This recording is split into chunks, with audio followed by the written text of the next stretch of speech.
While developing the new concepts for season 5, I was intrigued about the history of landmarks within our country and some of the science and development that has happened at these highly recognized tourist locations and the prides in many of our communities. And what we can learn from our history that can help us to build stronger communities and make greater connections on a global scale is what came to the forefront. And today I'm joined by Tammy Green. Hello, Tammy. Hi, Michelle. Thanks for having me. Tammy is the executive director at Wilson's Point Historic Site, and it's on the Miramichi in New Brunswick. Their location's on the outskirts of the city and the confluence of the Miramichi River, where the north and the south parts meet. And they are the site of the first English Scottish-speaking settlement on the river that was founded by William Davidson. And he was a shipbuilder, a fisherman, lumberman, and a politician. He was the jack of all trades.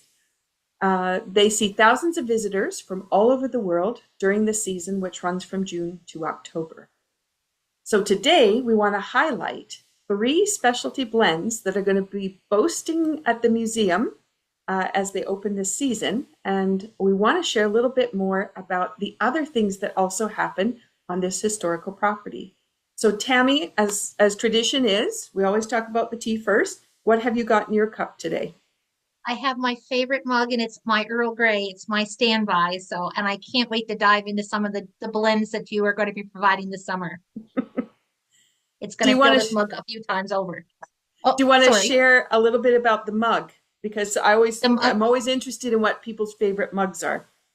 I, I, to me, if I'm going to drink something, especially tea, I'm going to want something more than I have to fill up once or twice or 3 times. So my sister-in-law bought me this for Christmas, and I can get actually 3 cups of tea in it, and it does me through most of the day. And I'll drink it cold. So it's become my favorite because it's so big.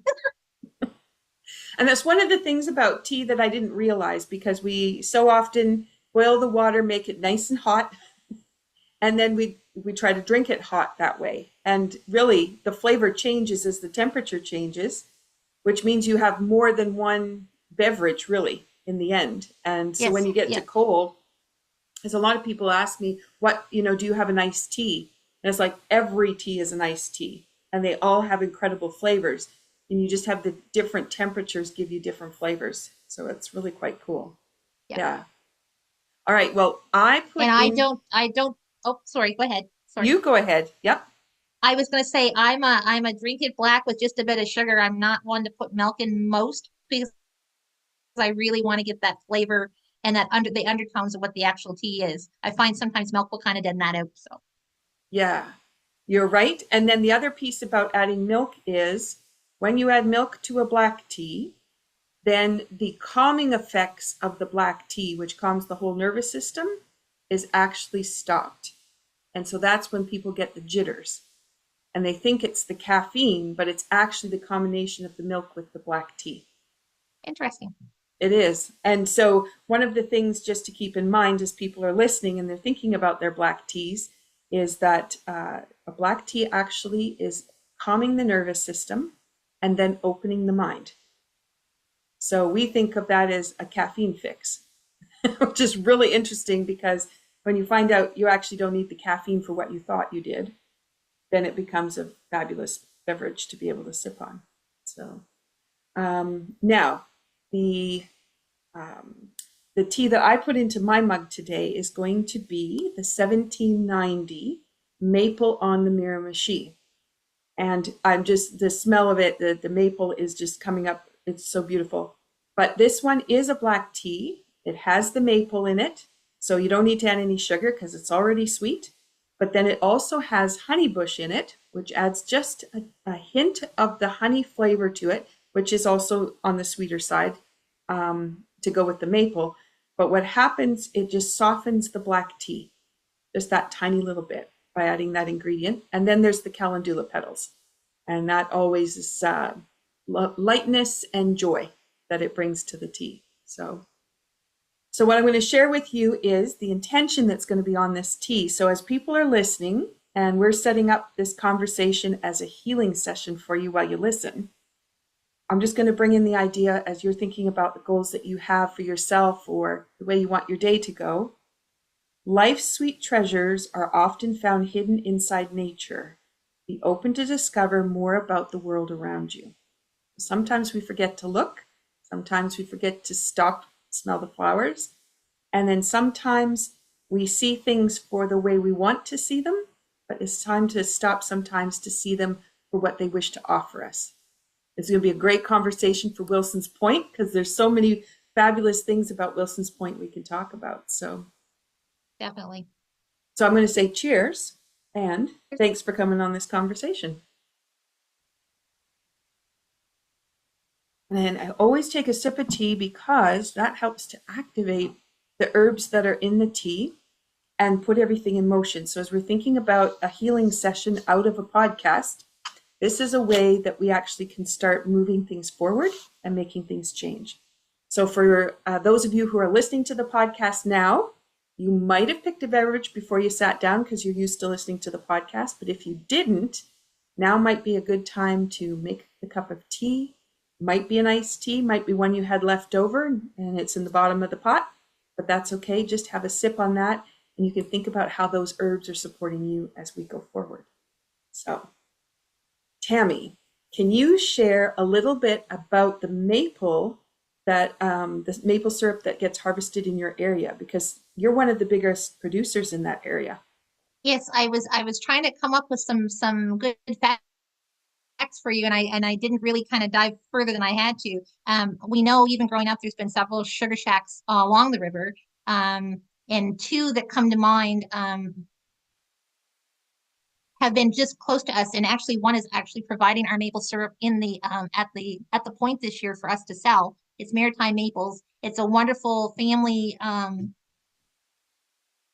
business, and I don't know how many maples they have, but maple syrup harvesting has been part of a lot of families, especially mine. And I remember being 4 years old and being put on the back of a snowmobile in the middle of the of March. And being on a sled, it was my dad would take the huge jugs and we would go from tree to tree to tree that he tapped throughout our property, and then he would bring it all home and mom would boil it down on top of the stove just for us maybe to get 2 or 3 bottles. And it's been one of those things that he's taught his grandchildren, and it kind of remains the staple of does dad have any maple syrup? So we're very fortunate to have I think there's at least 3 sugar shacks right close to us, like within like a 20-kilometer range.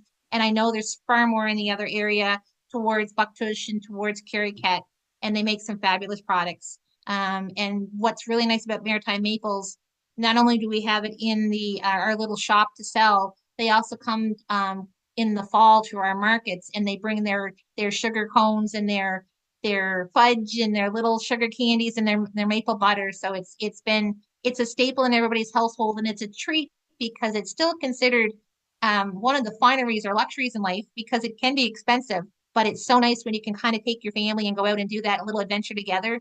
And even if you end up with 2 bottles, it's precious gold. So it's been a staple in our area for quite some time. And I came from the West, so I came out of Alberta. And when I moved to Nova Scotia, it never occurred to me, like you buy your syrup in the store, you're not really thinking about it so much. But then to see all the trees being tapped here, and then people just as you just said, they're just offering that sugar shack, right? And it's like, sugar shack, wow, that sounds so cute and so quaint. And but the sugar shacks are to be able to actually get the liquid to evaporate down to what is the maple syrup, and it takes a lot of fluid to get there. Do you want to just talk about a little bit of that? Um, from what I understand, and I know my dad used to help one of his friends that had his sugar shack, and I think it's almost 3 times the amount of sap in order to get 1 liter of syrup. So, and it takes almost a 24-hour process to evaporate it down, and you have to keep it at a peak temperature. Either it will get really, really sugary, or it won't thicken enough to be an actual syrup. It's so, and there's you can tell by the different colors. Sometimes they're darker. It's almost like tasting wine. The darker is probably the more flavor and is an older syrup. And like if it's very, very light, then you know you probably haven't boiled it long enough. So you really have to have that temperature. But when you get to go to the sugar shacks, what's really nice, most of the operators will walk you through the process and you get to see that coming in from the lines or them gathering it from the lines. A lot of them have it hooked up that it's all tapped and it's pumped into the building itself so you don't have to go out and gather it in the woods. They run thousands and thousands of feet of lines with like several taps in these trees, bring it in and put it in a big holding cell. And sometimes it could stay there. They just keep filling it throughout the season. Sometimes depending, the season could be a week, sometimes it can be three, just how the weather goes. And then they can kind of hold it until they need to be able to boil it off. They usually have a boil on every day, and it's usually about a 24-hour process from the time that they gather it till they actually bottle it.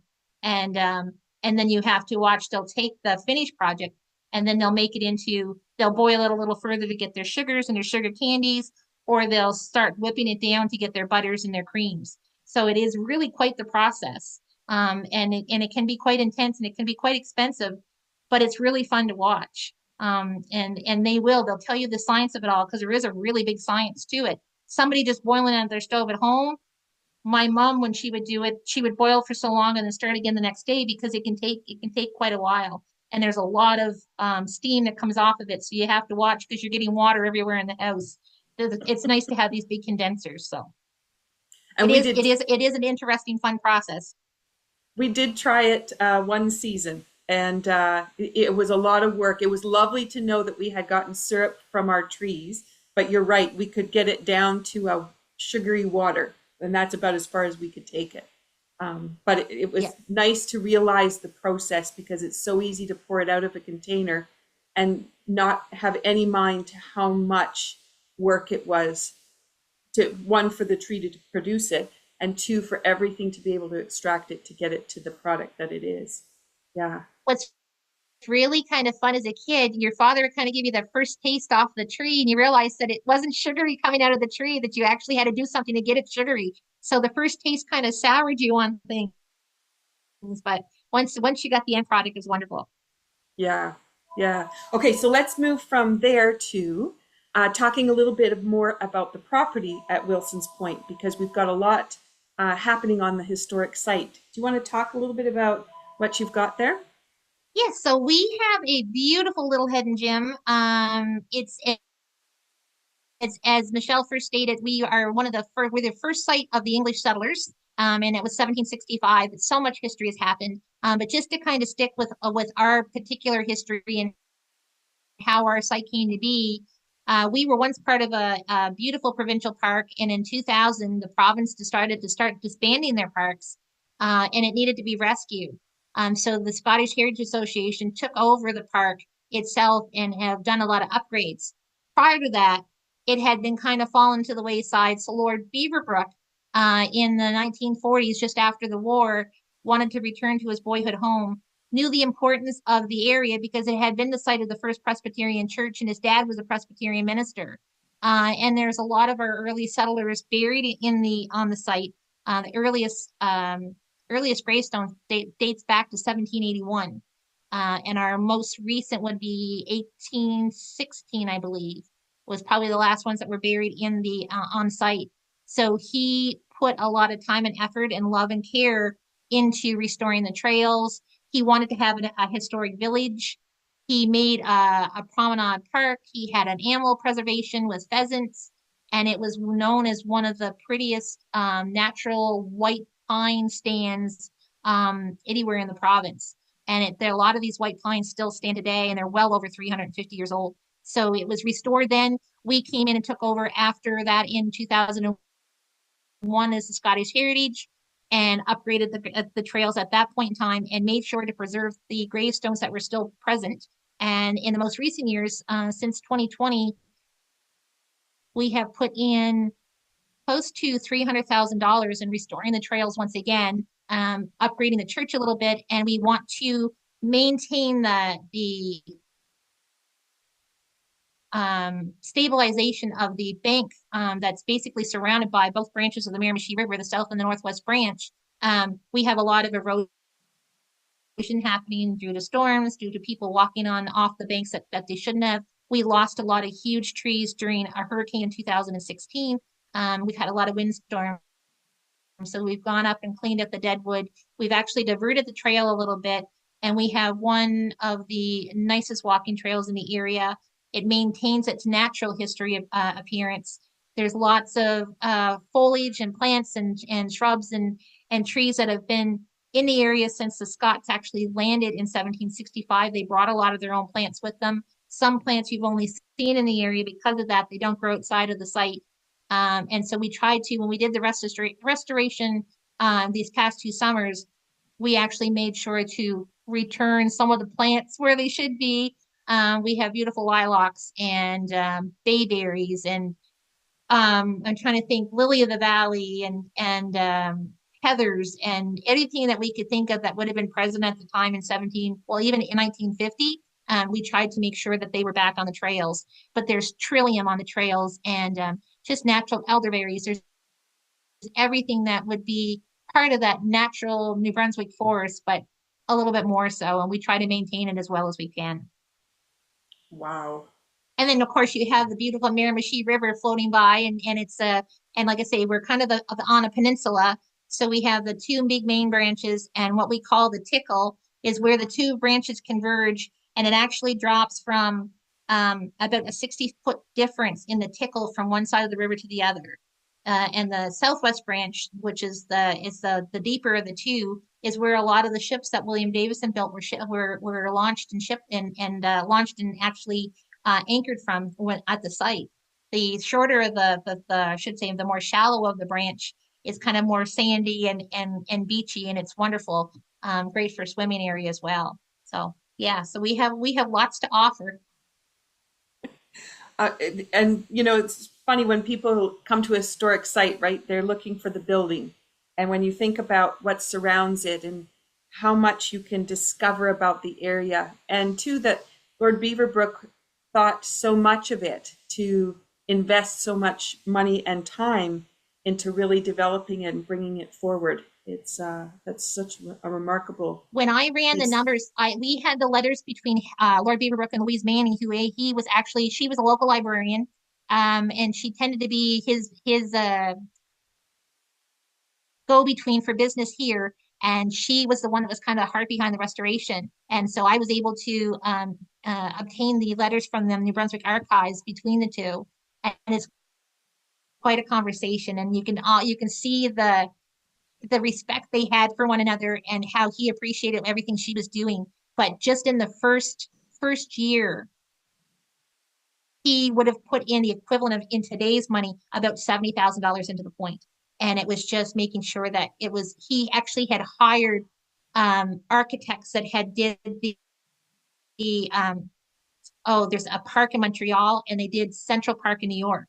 So he wanted those same landscape architects to come and landscape Wilson's Point. That's how important it was to him. So you can just imagine. We always say we don't have the buildings, we have the story. And when people drive in and see what we have just for the nature part of the story, it they are they're just blown away. They're dumbfounded that this much history has taken place underneath these beautiful 300-year-old pines, and that there's so much there, and they didn't realize. As you say, to come in and you're thinking buildings, we have towers and castles of pines instead of like actual physical buildings. So Yeah. Wow. Wow. Okay. And I want to go back to you said the tickle. yes, And I just want to go back to the tickle because you're going to have a tea called Tickle Fairy Tea, which is 1819.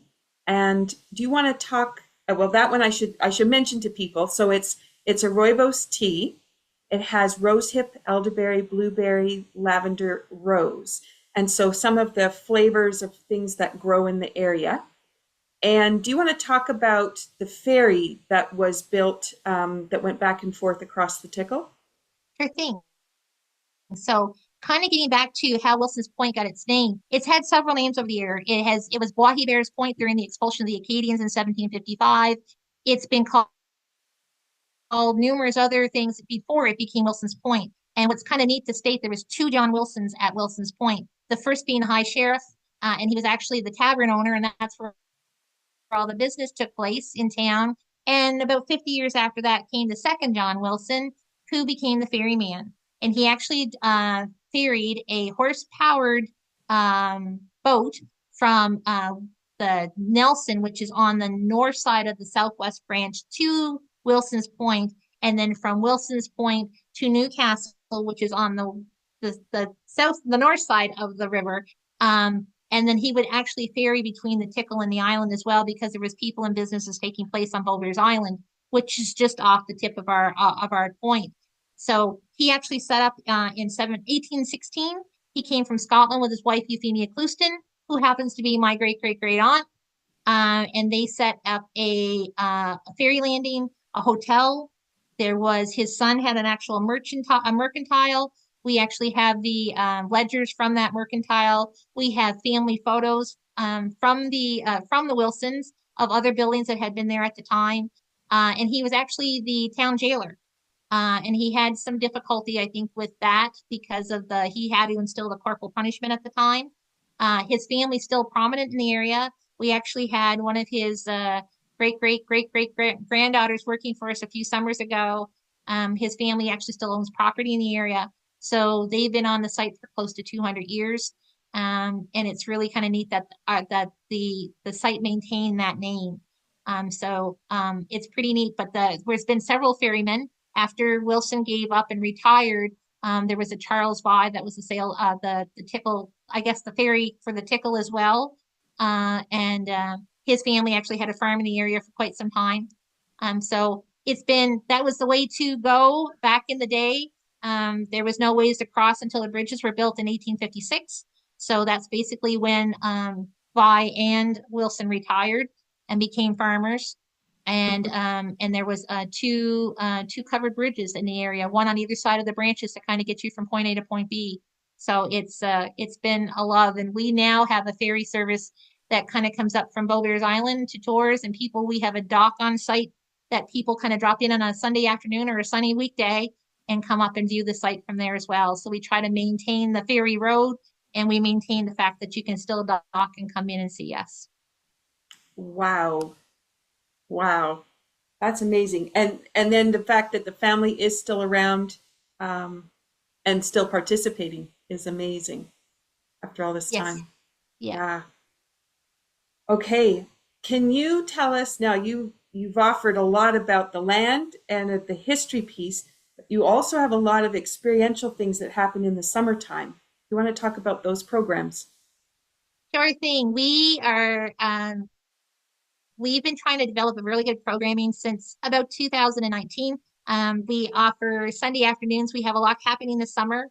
One of them is we have a piper that comes to the point. He's from the Moncton Pipes and Drums. He's actually been a resident piper, David McDougall, for the last few summers. He's kind of taken the job away from a lot of the other pipers because he loves it so much. So he comes this year. They're actually going to the competition in Scotland, so he's only going to be here about every third week. And then I have been wanting to celebrate the women of the point for some time. So this year, with the help of Character Matters Miramichi, we've actually developed a tour that celebrates not just the 4 women that you're going to meet on the tour, but a lot of the women that had some either had lived or worked or had some part of restoring the point. So we're starting in 1755 with an Acadian lady that tell her experience during the expulsion. We have the 1765 Elizabeth Moore, who is the oldest living resident at the point. She lived to the age of 96, and she's part of my favorite fairy tale. She was probably 14 or 15 years old when she came to New Brunswick from Scotland. She married a man quite a bit older than she was, and he was the quarry owner. And at age 80, he actually walked 200 kilometers to Fredericton to obtain more property closer to the quarry so she could be closer to him. And then she outlived him by another 20 years. So that's my favorite love story. Wow. We're going to talk with Euphemia Clouston, who's going to tell about her experience during the Miramichi Fire of 1825. And she'll tell you what life was like at the point at that time. And then we flash forward to 1950, and you get to kind of speak to Louise Manning and talk about what she's done for the point. And I just found out yesterday that they kind of have a 5th woman, and they've made it so that the last person you get to speak is me, because I'm now kind of the caretaker of the point. So, and still the woman of the point.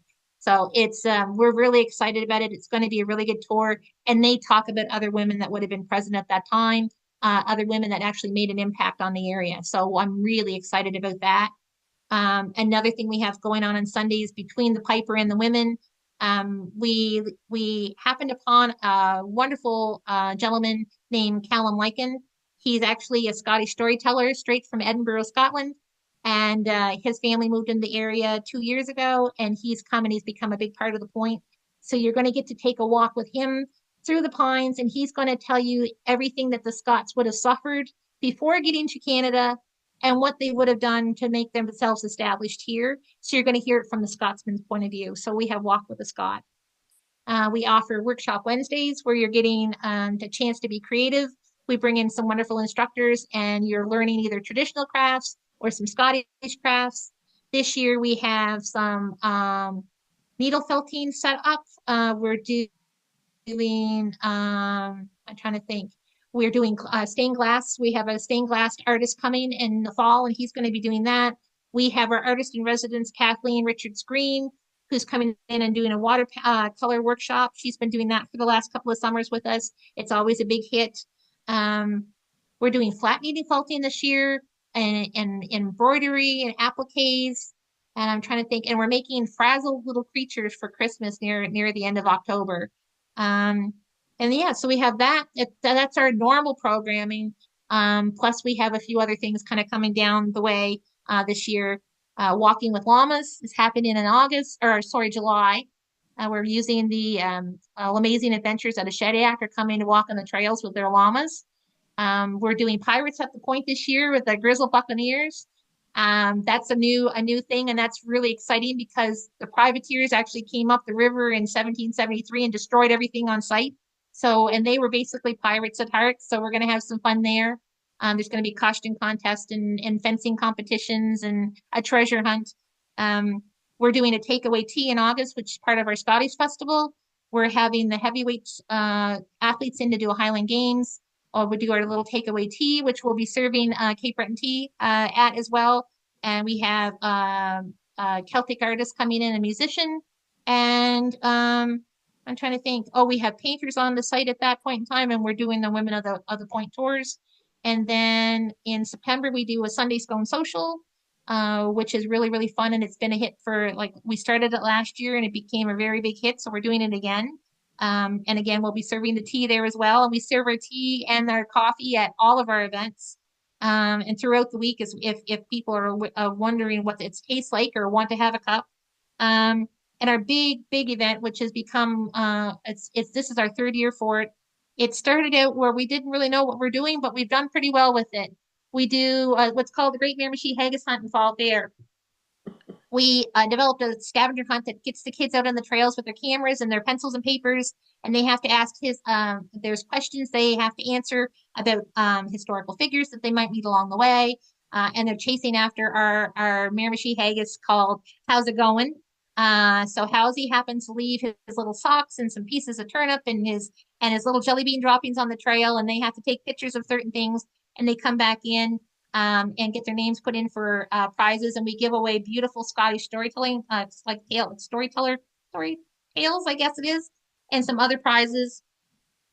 This year we were fortunate enough to get went to partnership with 4Imprint, and they gave us money to actually have some sweatshirts for prizes, which was wonderful. And then for the adults, we have a big, beautiful traditional market on the parking lot.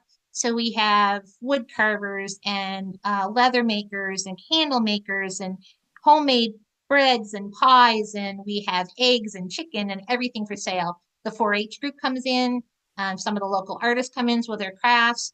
And what's really nice, we do a basket raffle with a full entire turkey meal, a big basket with all these Scottish goodies, and we have a basket with merchandise from the point.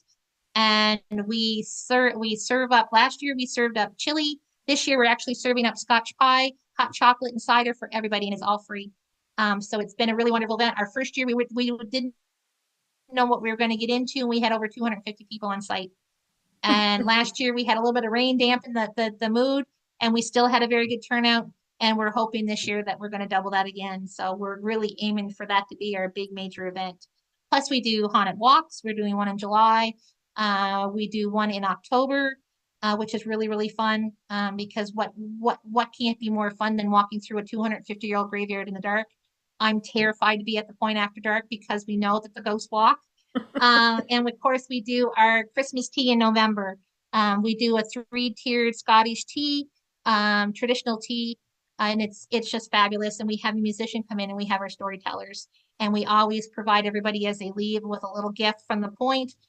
Usually, one of our crafts we made throughout the season, and a little bag of goodies to take home with them. And they get to take all their leftovers home, so that doesn't go to waste. So it's been fun, and we've been having really good fun with it. And we're trying to get something new every year. So. Wow. Okay, so for those people listening on the podcast that maybe don't live close to the Miramichi and New Brunswick, now you know you want to book your vacation and come and celebrate some of these amazing things. And for those people that live PEI, New Brunswick, Nova Scotia, who can easily get to the Miramichi, I think this might be something you're going to want to put on your radar as you start to think about your summer plans and what you can do that's local. So, wow. I'm curious about some of the comments that you've had from people who've come from further off, as come from away is what we'd say here. But they, after they've been to your place and the experiences you have, what have you heard? It's amazing because it's kind of it's overwhelming to us to feel, especially having people come in from Italy or from France or Germany or these places with these beautiful, big museums and architecture and like the history behind it. And they'll say, what a phenomenal site. We just love this. We can't believe we don't have anything like this at home. And we're kind of looking and thinking, like, our little site, like you have the Papillon and we have pine trees. Like, so we know that they're blown away by just the beauty and the nature of it. What really floors a lot of people is how much history has taken place on the site, and how resilient we have been. The Mi'kmaq have been there for over 4,000 years. This was their hunting and fishing grounds during the summer months. We were fortunate to when we had a French trading post there in 1648, and the French traded with the Mi'kmaq. There was a French mission there.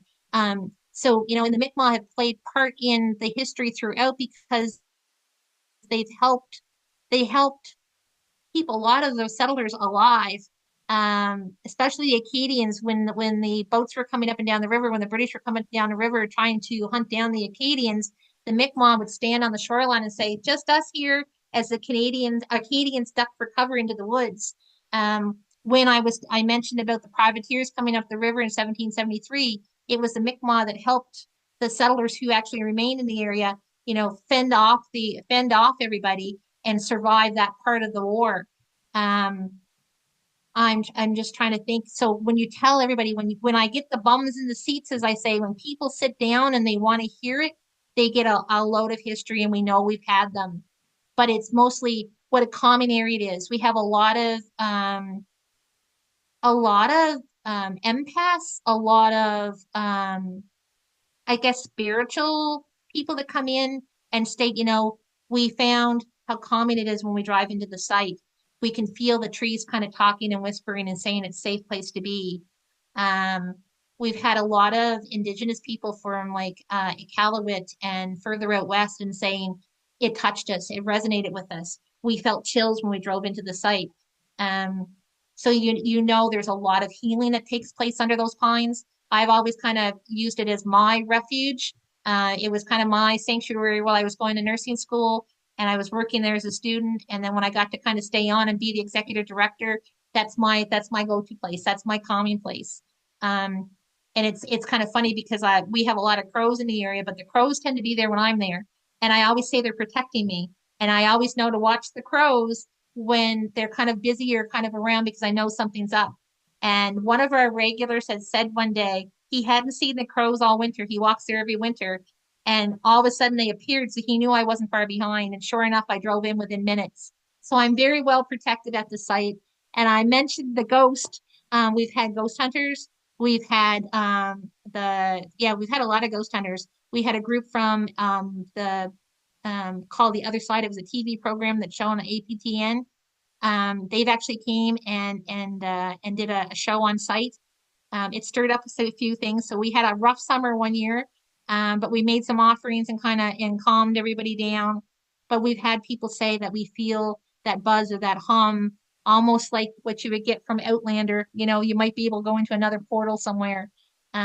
We've had people come back showing pictures of orbs, and so we've got that diverse kind of. We don't know what's going to happen next, but we know how the points moods are, and people feel the points moods, and it's usually really really good. We know when something's up to, so we kind of batten down the hatches and hope for the best. But people are blown away just by the beauty, the fact that we have the walking trails that we do, you know, how nice it is to relax on the beaches and how nice it is to come and hear the history. So, and it's really kind of cool, especially like I say, when we see people from all over the world coming and saying, we have nothing like this at home. And we just think it's just a tiny, cute little gem, realizing that it's a big to a lot of people. Yeah. Yeah. Especially too when you do come from those other countries where you do have a lot of history, but our history looks different. The ruggedness that we have on our We land. have a lot of people from out west that say that we're the oldest part of Canada. So out there they might not appreciate what they have as much. And we seem to kind of hold on to that heritage and maintain it as part of, you know, the tourism industry. Uh, and I think it's very important to kind of really connect with your cultures. And we have a lot of culture on the river. So it's when you hear people coming and saying, you know, it's so wonderful that you maintain that. You've maintained the history, you've maintained the heritage, you've maintained the area as much as you can. It's like, yes, like, you know, locals don't realize sometimes that we're there. And I think we become oblivious. And when we see it every day, we don't feel it. And I think that's what happens in other countries. They become oblivious to what they have, and you have to see it through fresh eyes. And that's one thing I try to tell my students when they come in. And that's one thing I belong to the Miramichi Heritage Network as well. So we have 11 other museums up and down the river, 11 or 12.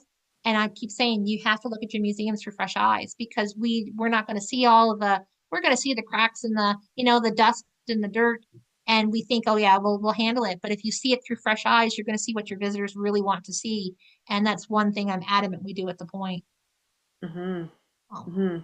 And as you're saying that, and the focus for the podcast this season is about how when we make changes within ourselves, how that changes our community and also changes the globe. And you're giving a really good hint to people about their viewpoint and perspective because sometimes we can't get out of our own situations because we only know the solution in which direction we're facing. But to be able to come around it from some different vantage points and bring in some different ideas, it really does change what we can do, but also what's going to happen for those around us. And as you're talking about other sites looking in a similar way, I was thinking about having grown up in Alberta and in Calgary, we have a heritage park, but that heritage park was a creation. It wasn't sitting on a site like you have where it is the history. It is the site where it started. And so that there is a difference in how those parks get put together. So what a beautiful gift that New Brunswick has to be able to offer. right, right. And there's so many more. Like we keep saying it's the hidden gem of Miramichi, but there's so many untapped potentials that we have here. And I think it's just to kind of step back and say, hey, can we dive into now? What happened here? What was the timeline? And can we do something to actually celebrate that? And we've been very fortunate with the Scottish Heritage that they're allowing me to kind of take the wheel and go for it. Um, and then it's just trying to have that enthusiasm for, you know, to kind of push it forward to everybody else in the area as well. So, and we have a lot of wonderful museum operators and executive directors out there. So, Wow. So we've said the name Miramichi, and we've talked about it being yes. of Indigenous background. Can you explain what Miramichi means? Okay.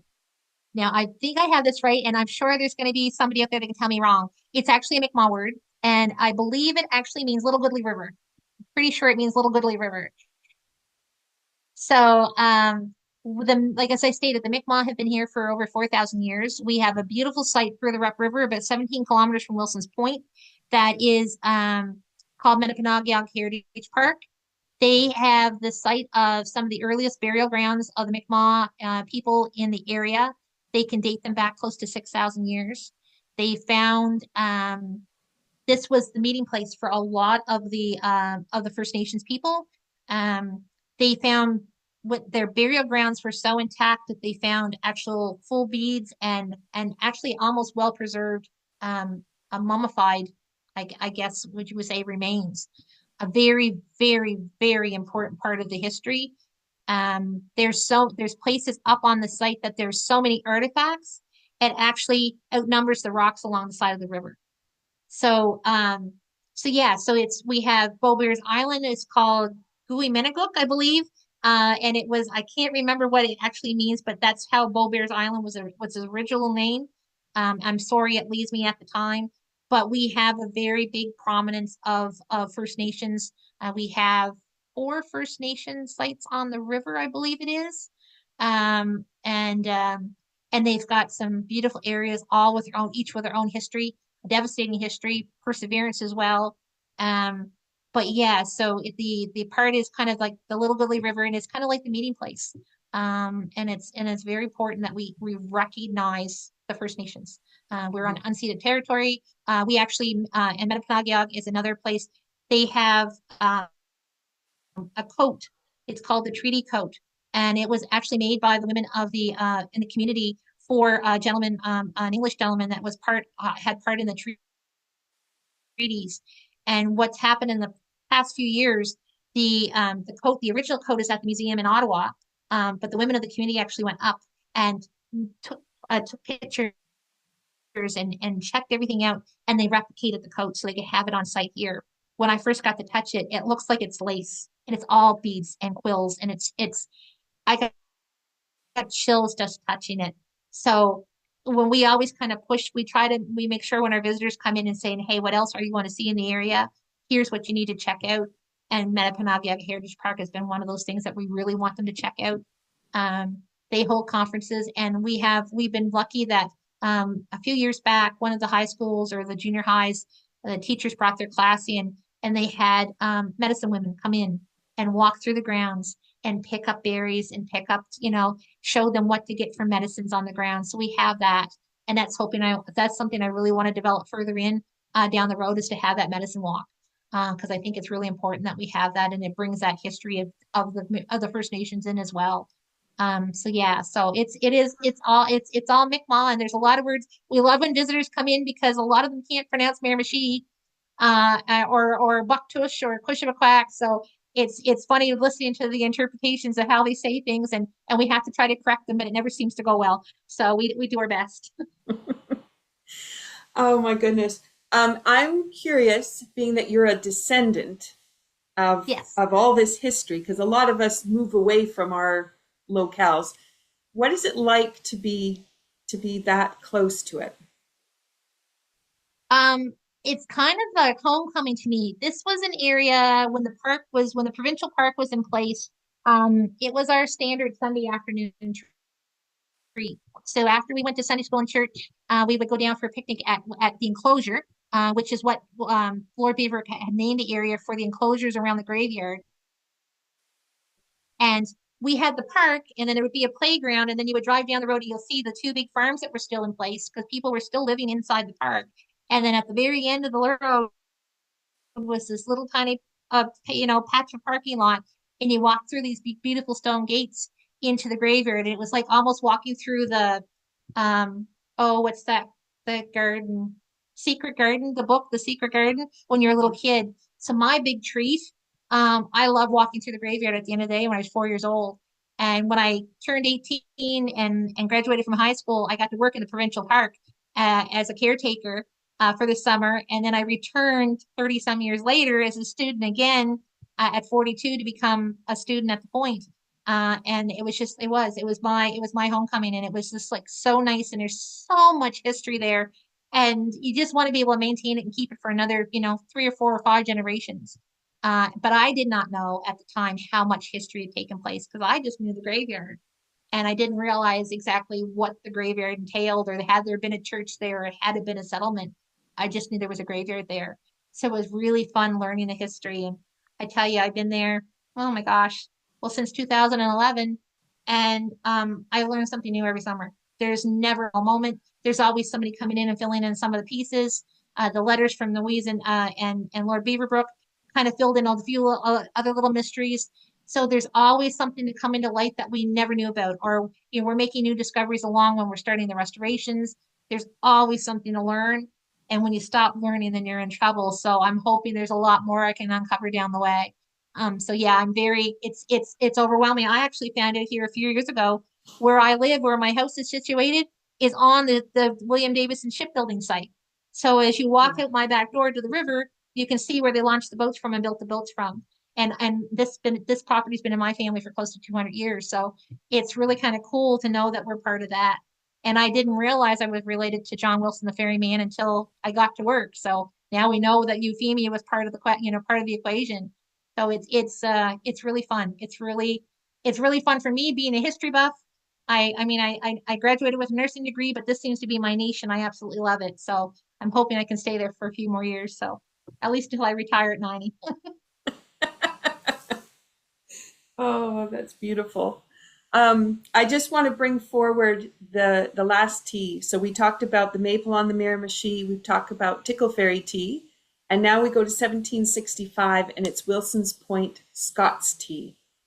And when I was looking at what were the names possible to choose, Scots tea was written somewhere in the write-ups, and I thought, oh, that's such an interesting way to say it.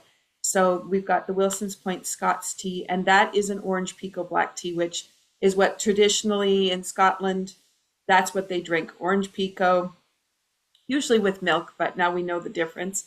And the affirmation that goes on this one is, as the Miramichi River changes course, so too does our opportunity to seek new adventures and friendships. And so with how these teas are coming together for your adventures this summer, I believe that as people come in and get a chance to explore and learn more, this opportunity, one of new perspective, new adventures, but also the opportunity to really make new connections and to see how it can be taken back out to the other communities. I think it leads to such an incredible opportunity. Yeah. Oh, Tammy, you are a wealth of knowledge and excitement, and I can hardly wait to be on site there and to be able to put my feet on the ground and be in the space that you love. And I look forward to that. We're going to see if we can't take the podcast into a live, which I've never done. So that'll be something different. And my family actually, my dad's birth family comes from Three Valley Gap in Revelstoke, BC, and Okay. that has a historic, well, it has a site on it that has been built upon, and it has a old village, it has an old opera house, a roundabout, and a theater. And when I discovered that that was part of the family, we used to drive past it every summer, and we never stopped, but we would see it, or we might stop for gas. But then when I discovered that it was actually part of my dad's birth family, it was so interesting to be able to sit on that historic site as well, and the stories and ideas that have come across the generations. So I look forward to being on your land where, people have been on there for so long, and what you're cultivating and the adventures everybody can bring to the table. Well, we're extremely excited to have you come. We can't wait, and we're extremely excited to be part of the Cape Breton Tea Company family. We're really really happy to have you on board this summer, and we can't wait to see what great things come of it.